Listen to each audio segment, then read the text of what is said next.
Hello, everybody. Welcome into Front Office Friday. It's just me. So it's a flying solo edition today. So here we are. Trevor is still on vacation. He'll be back tonight for anybody who is joining us from the Lakers Nation side. You'll see him tonight for the game call, but he's not quite home yet. So you're just with me today. So get those questions in the queue. We'll hang out for as long as we're getting some good questions flowing through here, and we'll get into a whole bunch of stuff today and all kinds of things, whatever you guys want to talk about, whether it be All-Star Weekend last weekend. We could talk NBA draft if you want. We could talk tanking if you guys really want to. We could get into games are back, and the Bontemps straw poll released today for MVP as well. So I'll get that pulled up if anybody wants to talk about that one. So we are we're going to get into a whole bunch of stuff here today. It's your show. It's Friday. So whatever questions y'all want to get into, start getting those to get into the queue, and we'll go forward from there. So hope everybody had a good last week or so. I know we've been off for about a week now, Trevor and I. So there was some good downtime for me from a handful of things. So we're in a spot. I'm not going to hit the breaking news drop because it's a two-way conversion, but Shams Charania reports Bryce McGowan's converted to a standard contract, 3-year contract with the New Orleans Pelicans. That's well earned for McGowan's. If you haven't been paying attention to the Pels, and maybe you haven't been because they have been having a pretty rough year, but McGowan's has played really, really well with this. So he's done quite well on his two-way contract for the Pels. Been a regular rotation guy for them this year. So we're happy to see him get his contract converted. Sadie Sissoko got his deal converted a little earlier today. So that also happened. In Portland, they released Ryan Rupert for that. So, Scooby Snack says a lot of two-way players are getting signed with these kind of deals. This is common at this time in the NBA. What happens is you come out of the trade deadline, teams open up roster spots, and March 4th, so really about 2 weeks, I think, from today, is the last day to sign players to two-way contracts. So what's happening is they bring in these guys, and then they convert some guys, and then they backfill them with other guys for the two-way spots. But we're running up against that deadline now, so that's where people are coming to this. That's why you're starting to see all this two-way movement, back-end roster movement. We're done with the big stuff. There's not even really the buyout market has been fairly quiet. We'll see.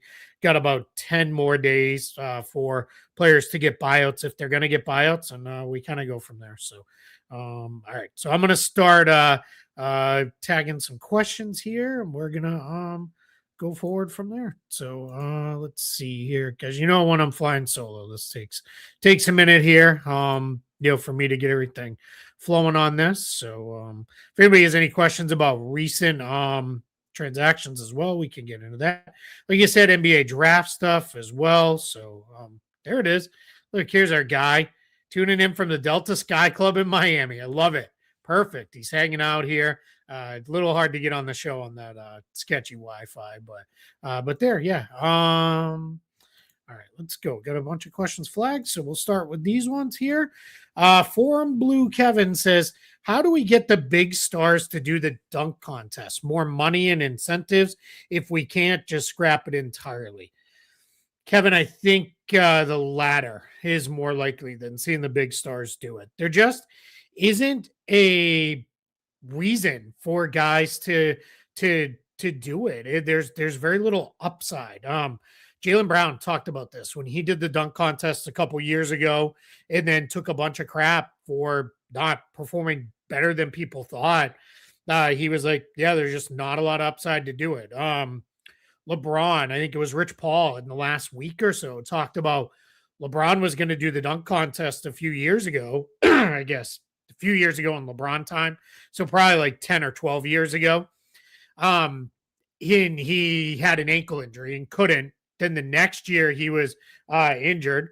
And then from there, he was in a place where he was like, you know what, I'm an in-game dunker. I'm not going to do the dunk contest, so it's not going to be for me with this, and that's why he didn't do it. So I just think you're never going to really get the big stars to do this, and then that makes it tough, right? It puts us in a place where you're just it's going to be other guys and it's going to be athletes. And my worry with the dunk contest is that we have seen like guys push it so far to what they can do that I'm afraid they're going to start trying crazier stuff that's going to get somebody hurt. When Jace Richardson went down and hit his head on the floor, and thankfully he was okay, I was really nervous that he was going to suffer a severe injury or at least like a bad concussion or something like that. And that was going to keep him out for a while. And that's not, nobody wants that. Nobody, wants to be there in terms of, an injury for a young player. So I think you have to be really cautious with asking guys to keep ratcheting it up to new levels with this. So I think we either need to reform the dunk contest. I've also said maybe let it go away for a couple years. And then when it comes back, we'll maybe have missed it. And then it comes back and we're like, all right, it's back, and off we go with that. So there's kind of my thoughts with the dunk contest. I know a lot of people are like, add a defender. My worry, same thing with that there would be injuries. So I'm not against it. I don't hate the idea. I'm just afraid guys will get hurt. Rideronk says, should Cade be front runner for MVP?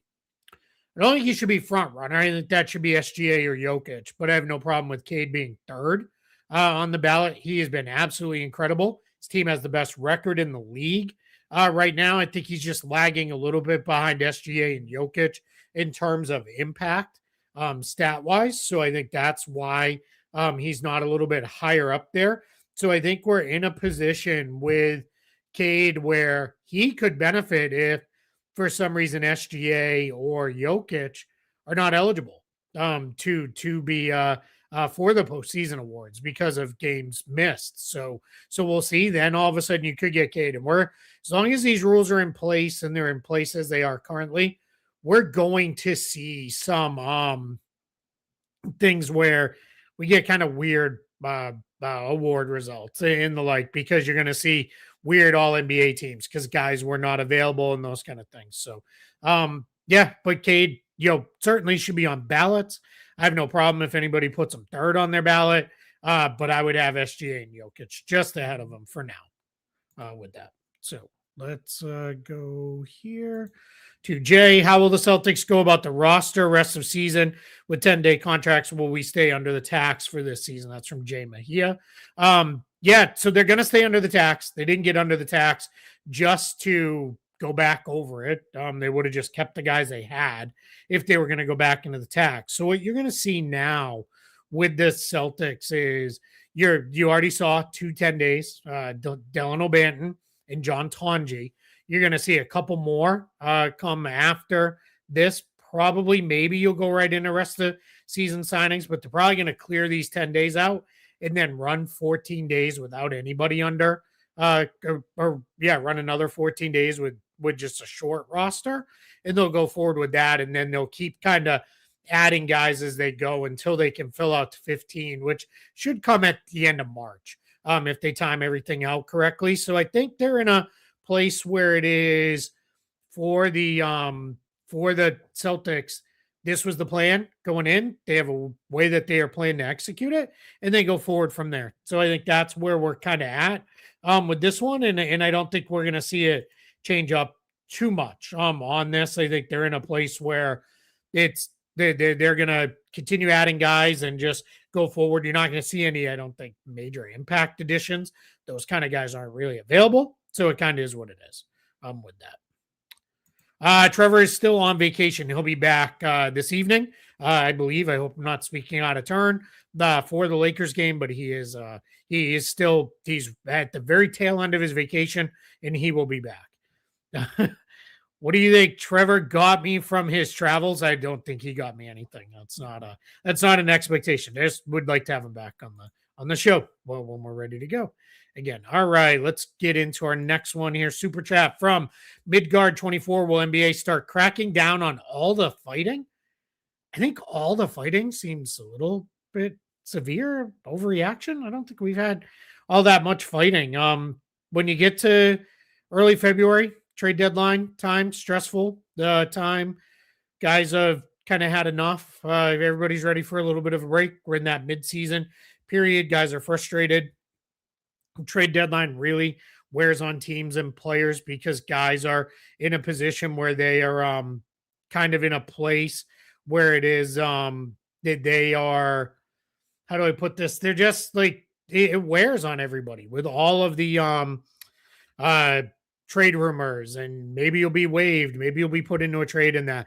And I think that just gets everybody frustrated. Everybody is kind of in a place where they're just easily ready to pop off. So I think, now we'll get post trade deadline. I think we'll see them kind of come back here and we'll get back. But I don't think there's been all that much fighting, and they cracked down pretty hard. I mean, Isaiah Stewart got a pretty long suspension, as did Miles Bridges, and Diabate and Duren all got suspended. So I don't think we're going to see anything more than that. So we'll see where it goes.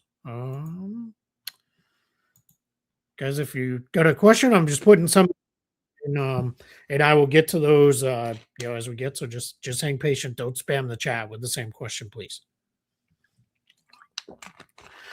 I've seen more. This is from Mogatis. I've seen more people criticizing the lottery odds flattening, arguing that it actually causes more teams to tank. Do you agree with that assessment?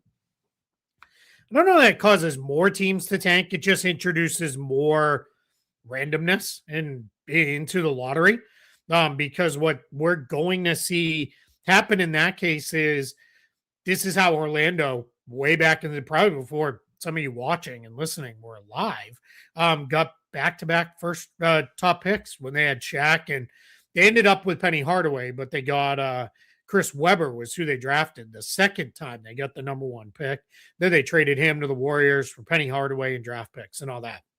So it was so now we're in a spot where for the NBA, they immediately were like, we can't have this. We can't have, flattened lottery odds and the teams with already this, burgeoning superstar player and all that coming there. So I think they're in a spot where it is.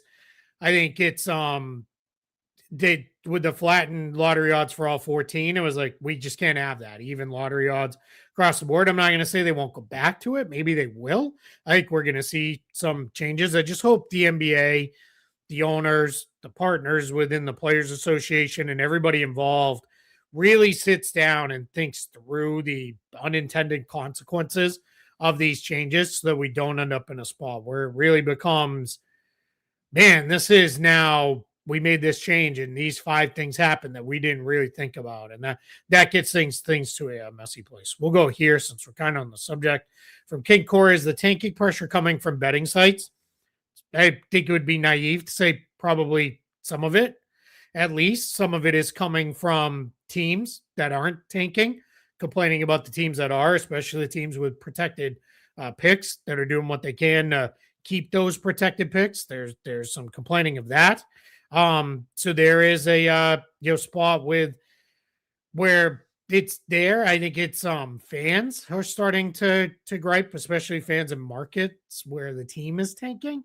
We're starting to hear a lot more of, hey, like, why, like, I'm paying to go and watch the two-way guys and guys who've been called up from the G League and all these things, and it's just in a tough spot with all that. So I think it's kind of coming from all sides, and it's come to here, and it's like, here it is, here's the squeeze, and now the league is like, we have to act on this, and that's just a tough place to be in. And that's, I tend to think the NBA, when they get down the rabbit hole this far, they tend to do big changes and, quite frankly, overreact a little bit. So hopefully we don't see anything that's too crazy or too hard to understand or follow or keep track of.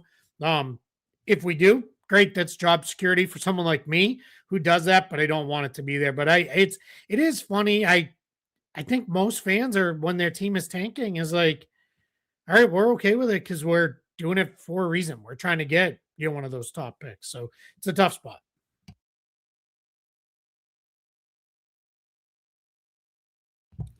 This is the hardest part, knowing like how to break and be able to get a little bit of water in with this. So all right, let's go to our next one. We did that one.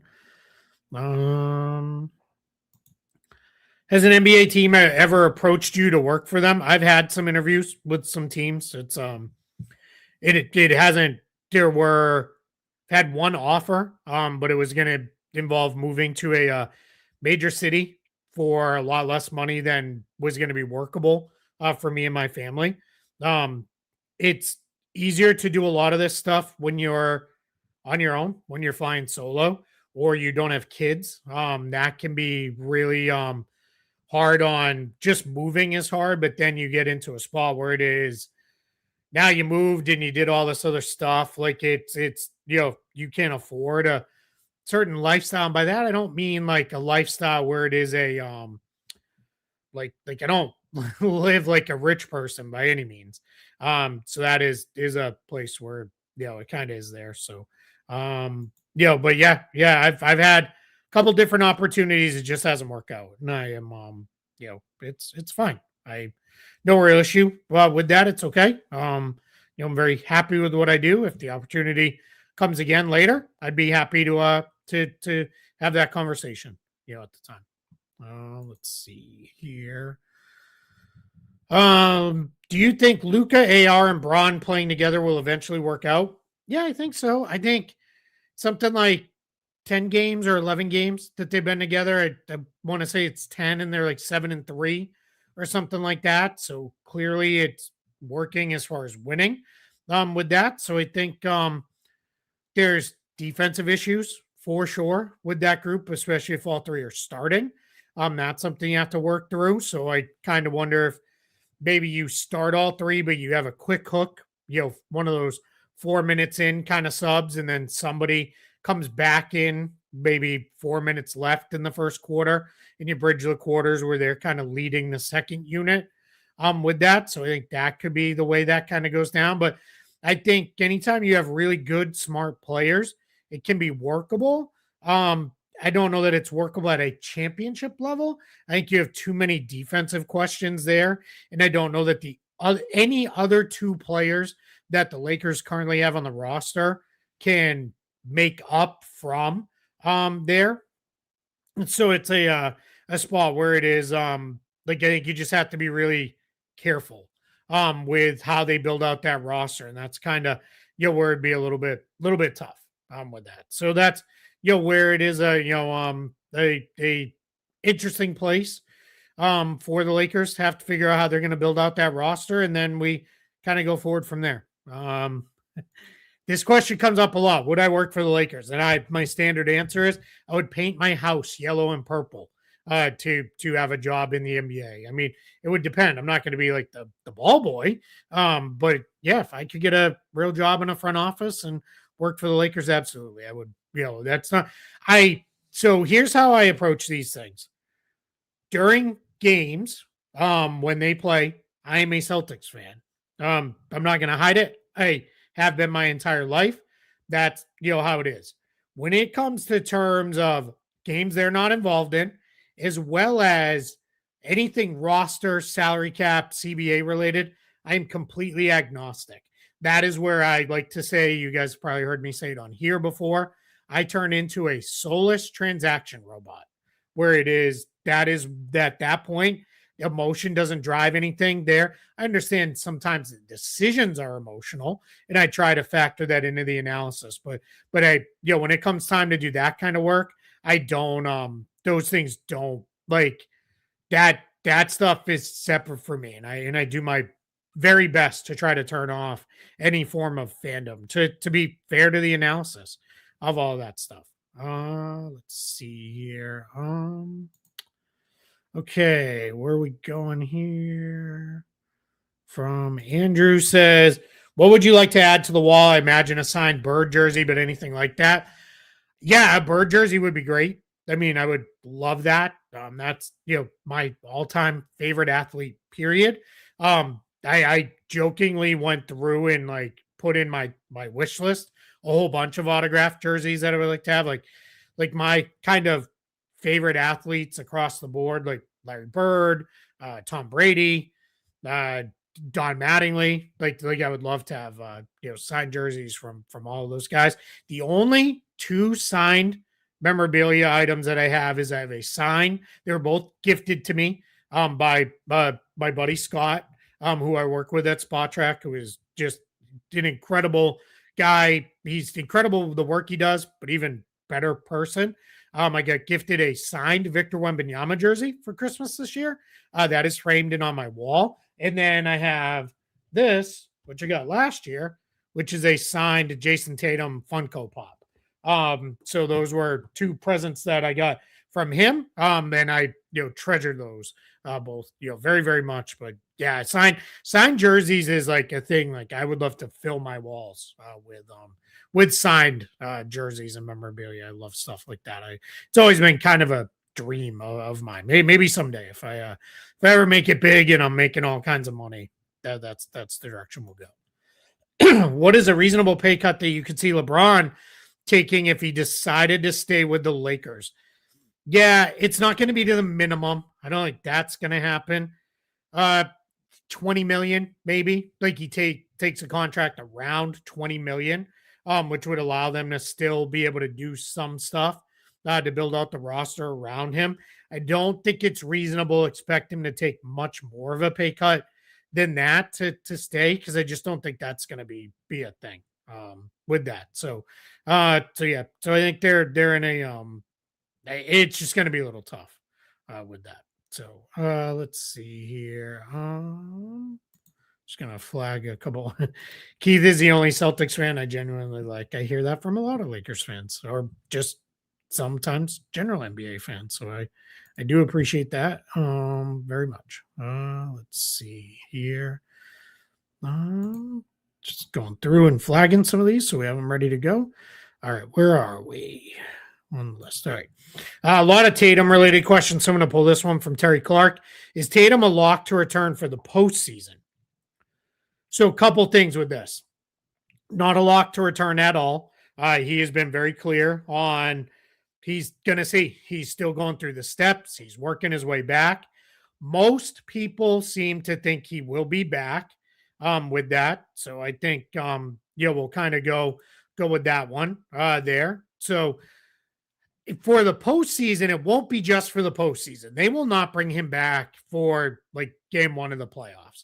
It'll be either he's back some point in March and builds up and is able to be ready to go for the postseason, not necessarily all-star, all-NBA, MVP candidate Jason Tatum level, but he's just ready to play and built up, or he doesn't play this year. It's going to be one of the two. They are not going to put him back in a spot where it becomes, all right, come on in to the most high intensity, toughest games we have going. They're just not going to do that to him. So that's where that's going to be with that. So I do think he will be back. Most people think he will be back.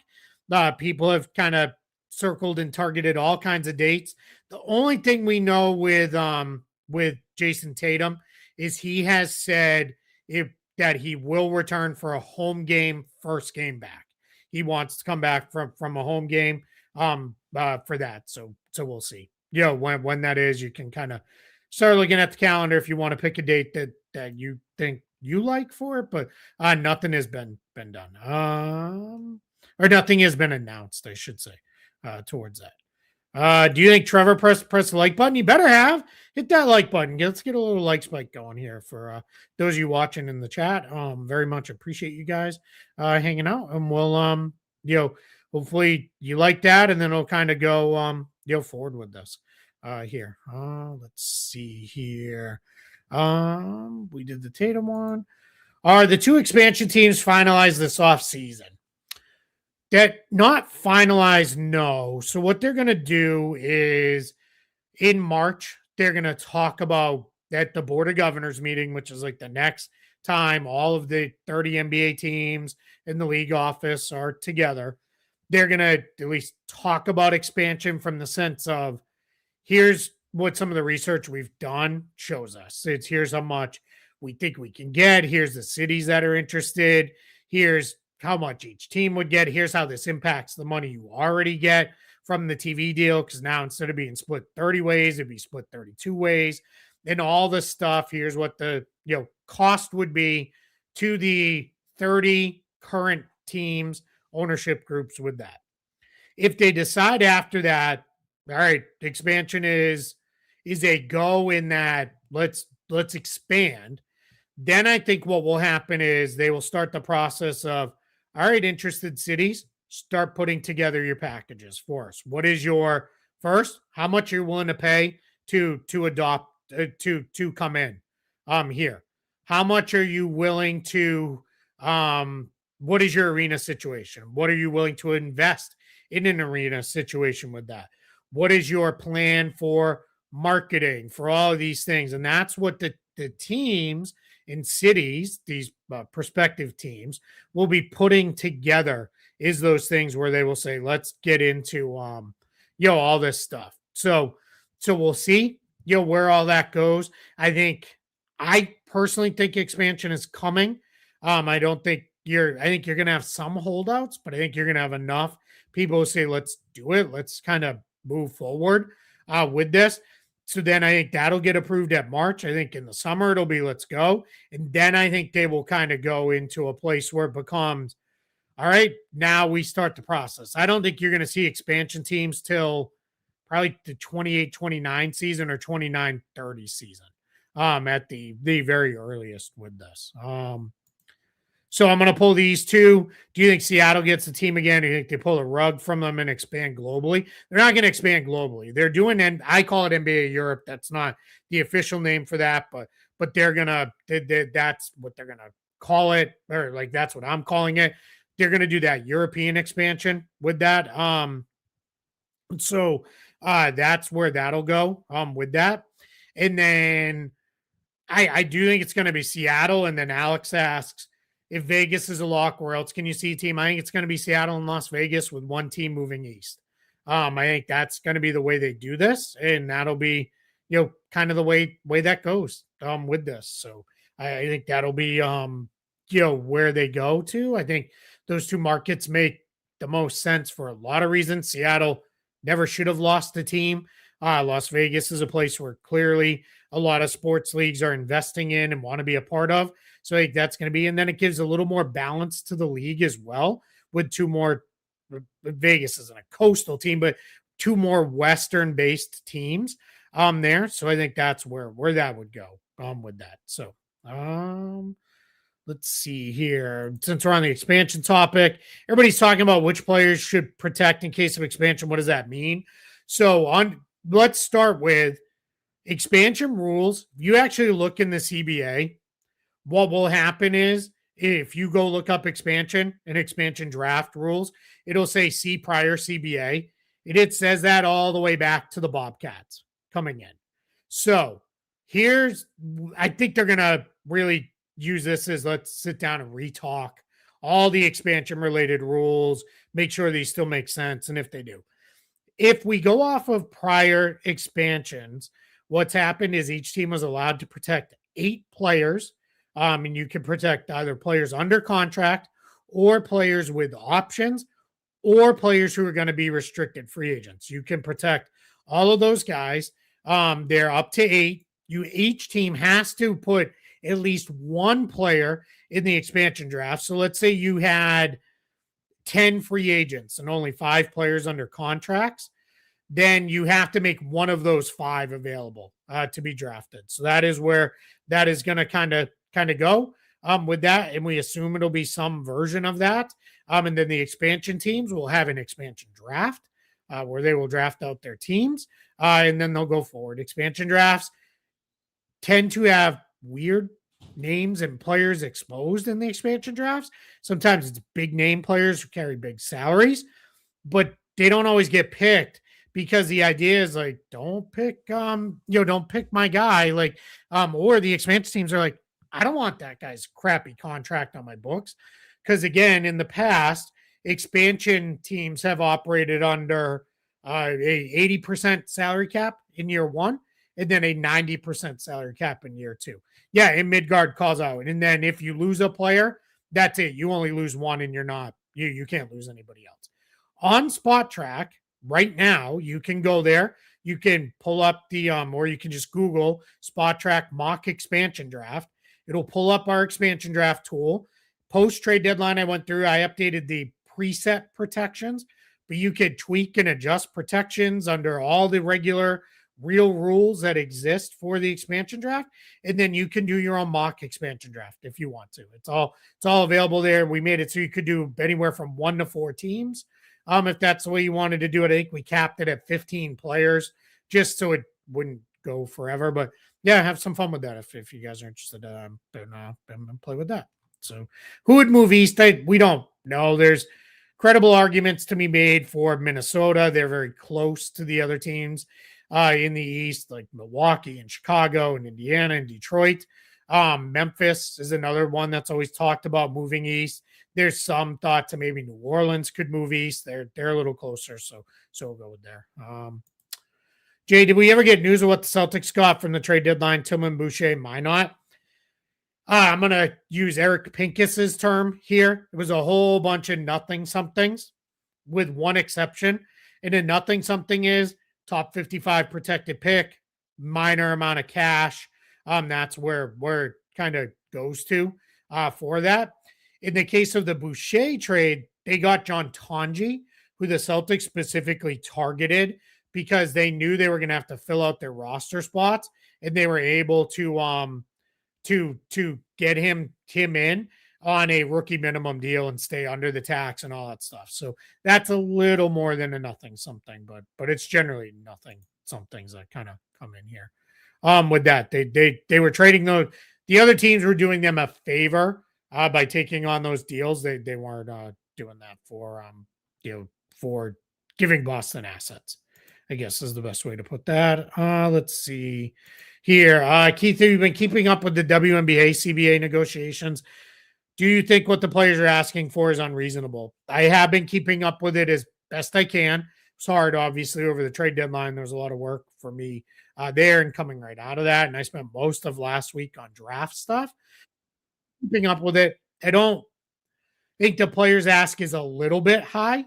I think the league's offer is very low. So I think there is very much middle ground they can meet on with that. But I think WNBA players are just asking to be paid well and to be treated better and have better access to facilities and travel and all these things. I mean, we're only recently these teams weren't even getting paid for travel with that. So that's a whole thing with that. So that's another thing we just need to be very careful of with these discussions is like players are being asked to fly commercial from game to game. And that's fairly ridiculous if you think about it. If you want them to play and play well and be at the top of their game. And of course they want to be paid more. And I don't blame them for asking for it. I think their ask is a little high. I think the league's counters have been very low.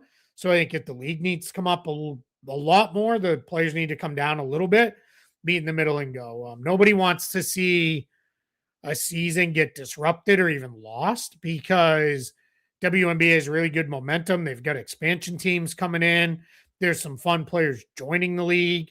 There's a lot of very popular players in the league right now. So there's a lot of momentum for the WNBA. So let's, hopefully everybody will come together and get something done.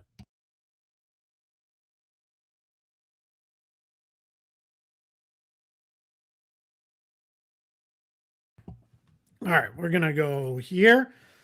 Can the Lakers keep Austin Reeves and sign both Walker Kessler and Giannis? So Giannis isn't a free agent, so you'd be trading for him.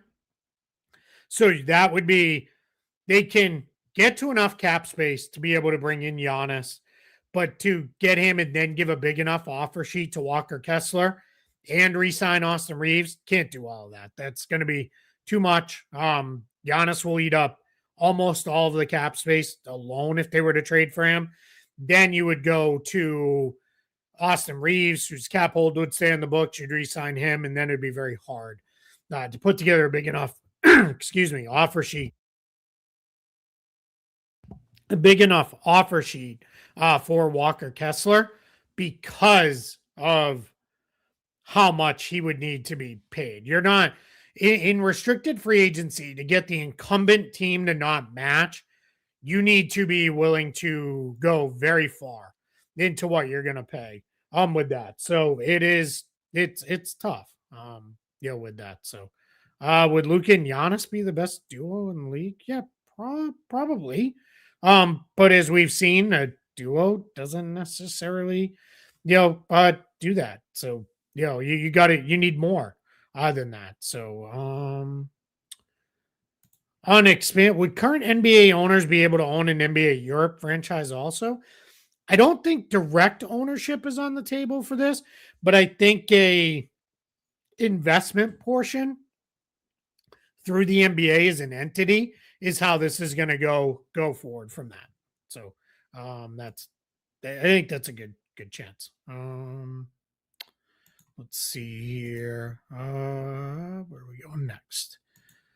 Been any rumblings on who the Sixers may have targeted at the deadline? Or was this really about getting under the tax? This team is really tough to watch right now. I realize George Embiid are out, having one more player can shoot, create. Someone would have helped with the games where he's out. Yeah, I mean, it wasn't not about getting under the tax. Like, they wanted to get under the tax for sure with that. So that is where they're in a spot where, yeah, I mean, that was a lot of what it was about. And they obviously wanted to create the roster space to convert Dominic Barlow, to convert Jabari Walker. They've done that now. They added campaign. If anybody missed that over the All-Star break campaign, and he played last night for the Sixers, he came back from his contract overseas with Partizan, took a buyout and returned to the NBA. With that. So yeah, it's it's hard to know because we didn't get a lot of rumors about them being involved in stuff. So we'll it's hard to know who they targeted. Sure, they were looking at different guys. I don't think they were ever going to make a blockbuster trade. That didn't seem to be kind of in the plans this year with that. So I think they'll be in a little bit of a different spot. Let's see. If Kawhi contract is voided, but he's eligible for free agency this summer, would teams pay him for his full value? Do you think teams would avoid getting into the Kawhi business? No, teams would still pay him. It's going to be like, there's no shenanigans involved now, right? It's going to be, here's what we're paying for, and we're going to go and we're going to do this kind of thing. So it's, yeah, I mean, if the question is he even going to be able to play? What's going to happen with that? There was some reporting after All-Star earlier this week that sounds like this may be coming down soon. Whatever the result is, Adam Silver, when asked about it, said the investigation was not complete. That's why we haven't seen it yet. So we'll see. But yeah, I mean, we're going to see what happens with this one. All right, we're going to do a handful more here. What's going on in Orlando? If you watched their game last night, it started out a mess against the Kings of all teams. They couldn't score. They were like 5 for 24, I think, shooting in the first quarter, had 18 points, and then they went on to score. It was 113 points in the final 3 quarters and blew out the Kings. So it looked better. Franz Wagner is out indefinitely, still not really ready to return. Probably should not have returned. The 2 times he's come back now from the high ankle sprain. So that's tough. So yeah, I mean, we're going to see, kind of what happens, but it's hopeful that they can turn it around, figure it out, and make a little bit of a run here in the second half. But it's been a tough spot for the Magic this year. It just hasn't fit. They haven't really been able to put it together consistently at all. So that's a tough spot with this. Let's see. How far do you think Darren Peterson will fall in the draft? This is from King Cora. Yeah, great question. Not very. Like, there are teams that I've talked to that have him 2 or 3 on their board. They have another player or 2 depending on the team in front of him. But nobody has him lower than 3 that I've talked to in the league. Very many of them have him number 1. Handful have him number 2. But it's everybody is now kind of what is happening here with all this not being able to finish games, continually cramping. What is going on? Is this a real thing or is this just I don't really need to be doing this? In general, though, NBA teams they're not going to be overly swayed by that kind of stuff because they're looking at it as can he play in the NBA? Like, and he's proven when he's on the court, he's really, really good. That goes back to high school all the way through now, his experience at Kansas. So, I think a nice run at the end of the season and into the tournament would probably really help firm him up as the top 1 or 2 pick in the draft. But I think the teams who really like him, they like him and they're not swayed at all from the ones I've talked to. When will we know the first and second apron amounts for next year? Sometime towards the end of June, about a week or so out from the league year changing over on July 1st, generally right around the NBA draft or just before, just after. The apron amounts, they go up by whatever the cap goes up by. Cap will go up at least 3%. If it goes up more than that, then the aprons will go up more than that. So if the cap goes up 5%, they'll go up, everything goes up 5%. So, which thank you. That makes it very easy on me and people who do what I do to figure it out because it wasn't always that way. It was if it goes up by this, a percentage of this actually builds this number, and it was very hard to figure out and back into. So now that everything rises up or falls, it won't fall. But yeah, 3% growth, maximum cap growth is 10%. We're not probably going to get there, I don't think, but yeah, so we'll know those towards the end of June, most likely. Let's see here. When will we see a future NBA prospect pull an Eli Manning and force his way to a team other than number 1? It's happened before. Not necessarily other than number 1. There's a big thing in the NBA about being the first pick. It's not a large chunk of it is money related, obviously. It's not just money related though. So guys they want to be the number 1 pick because that's, I'm the number 1 pick. But guys have for years have tried to engineer landing certain places. They used to do it by not going to work out with you. Then it turned into I'm not even going to come in and meet with you and do medicals. And part of the CBA negotiations was, hey, no, like if you're a consensus top X pick and there's different ranges and there's teams within those ranges, they get access to the full medical workup for the player. And then there's certain guys who go meet with a player and all those kind of things. So that's kind of where it goes with that now. So Ace Bailey wasn't gonna go number 1. But yeah, he tried to get himself to Washington by all reports, and that didn't end up happening. So there we are. Let's see. Do agents actually make good GMs since there hasn't been a very successful one who won titles except Bob Myers? If I recall, correct me if I'm wrong. Neil O'Shea never won titles, but he did a good job building some teams with both the Clippers and the Trailblazers, and then it kind of all went sideways and fell apart on him there. So but I mean he was solid for a while. Trying to think back to other guys who made this jump. I mean, Leon Rose, it was a former agent. He's doing a pretty good job with the Knicks, I think. He's also got a really good staff with him there in New York that do a really good job. So I think it's a good he's done a good job. But yeah, it's a tough transition to make for sure. I mean, it's a hard job in general to do. So, and there are some people who are like more open to agents running their team, and other people are like, no, I would never want that. So yes, Rob Pelinka was Kobe's agent. Yes. Pelinka won a title, so it's hard to say he's done a really bad job. I don't think he's done a great job since, but yeah, I mean, he's done a good job with that. What would happen if Kawhi's contract is voided? The unfortunate answer here, Elcon, is we don't know. I think what the league has to do if they void his contract is, as a punishment to him and the Clippers, you void his contract. There is a cap hold for that amount that stays on the Clippers books. I don't think they should just be given cap space because that seems really unfair. And then I think Kawhi should be suspended as well. Get it. There's a part of me that says he can ask for whatever he wanted. And if the Clippers did it, they're the idiots here.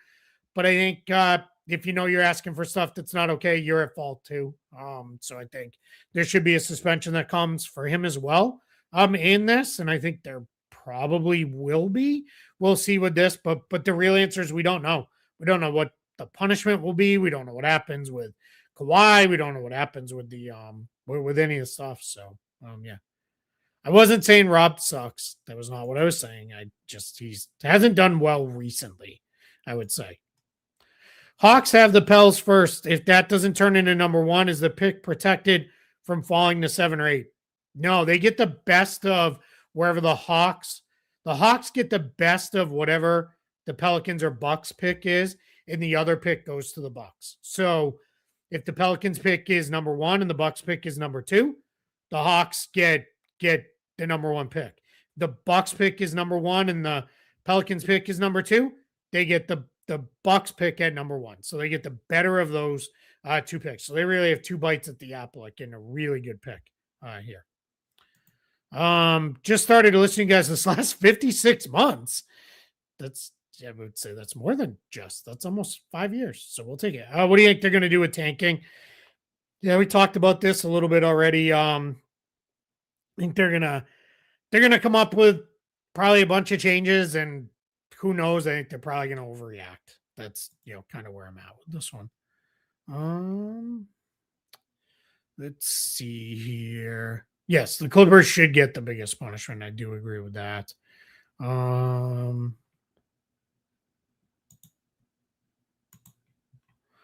With Harden now on the Cavs, what are your expectations for them this season? Does Harden fail in the playoffs or finally shut the haters up? James Harden has been good in the playoffs outside of elimination games. It's really been elimination games where he's come up short, and that's not great, right? That's not great for him, but he has generally been pretty good. So I think the Cavs have a chance to make a run. I think this was a good trade for them. They've been playing really, really good basketball lately. So we're gonna see. I think they have a real chance of making a run, but we'll kind of see how that comes together from here.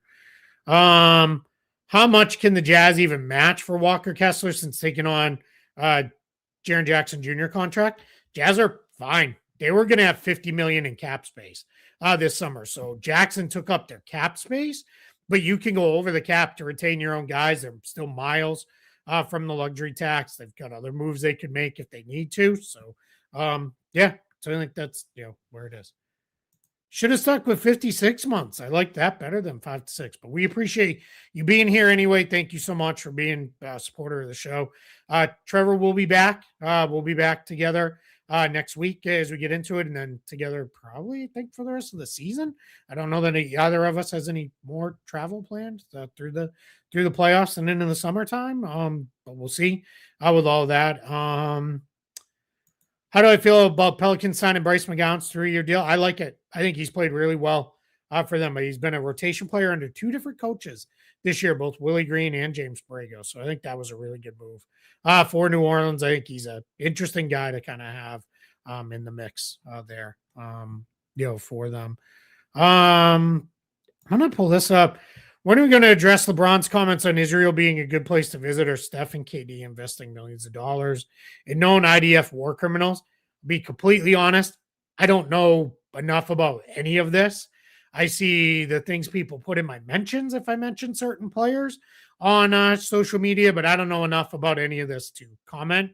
And I am a big believer in, if you don't know what you're talking about enough to speak on it intelligently, you should probably not speak on it. So I am going to stick with that. But I will try to look deeper into it if and when I have the time. But I don't know. I just don't know enough about any of this stuff there with that. So, and then we're going to finish with this one because I'll tell a quick story. Have you ever met Larry Bird? I did. So for maybe some of you remember, maybe some of you don't. There used to be a summer league here in Orlando. And the Orlando Summer League was closed to fans. Outside of when LeBron played in it one year, they opened it up for his game to be in fans, and they played it in the main arena. But it was here in Orlando. It was closed to fans. So it was just teams and media, and it was great. It was awesome.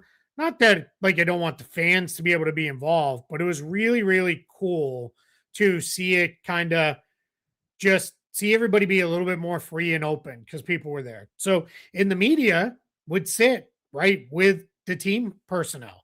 So one of the games I sat right behind Larry Bird, and I was like, do I say something? Do I say something? I was very nervous. I was still young and doing this is a regular thing. So I was very like I was just in a spot where I didn't know if I should say anything. I finally did. And I introduced myself and told him I grew up in Boston, that he was, grew up on him and those Celtics. That's what made me fall in love with basketball. And then we proceeded to have a very cool, like 5 to 10 minute conversation about what I do now. And then I was working for Real GM mostly, but I was doing mostly things with my salary cap stuff and all that. And we talked through a lot of that stuff. It was him and Kevin Pritchard. We had a really good long conversation. And then, he said, then he made some jokes about why I would live in Orlando, even though he was living in Naples at the time primarily. But yeah, we had a great conversation that was probably about 5-10 minutes long.